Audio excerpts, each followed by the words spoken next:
अस्सलामुअलैकुम। आपको थोड़ा सा बोझल महसूस हो रहा है और थकावट महसूस हो रही है, थोड़ी सी बेजारी महसूस हो रही है, तो उसमें ये कि सबसे पहले थोड़ी सी ब्रेक ले लें। मतलब कंप्यूटर और फ़ोन से सबसे पहले थोड़ा सा वक्फा ले लें। एक ही तरीके की पिक्चर्स आ रही होती हैं, दूसरों की लाइफ चल रही होती है और उससे सबसे बड़ा मसला ये होता है कि और बेजारी होती है, थकावट होती है।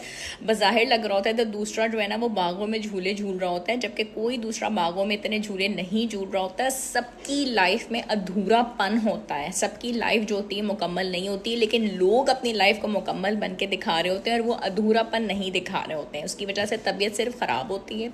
शावर से थकावट दूर करें, 2 रकत नमाज हाजात पढ़ें, अल्लाह का शुक्र अदा करें, बहुत सारा पानी पिएं, सैर के लिए चले जाएं। ये नहीं कि आपने कोई मरी जाना है, हल्की फुल्की चहलकदमी कर लीजिए, पुरसुकून नींद जो है वो हासिल कर लीजिए और सर की मालिश कर लें। अपने किसी बच्चे से करवा लें, अगर मेड है तो उससे करवा लें, वरना खुद कर लें और अल्लाह का शुक्र अदा करें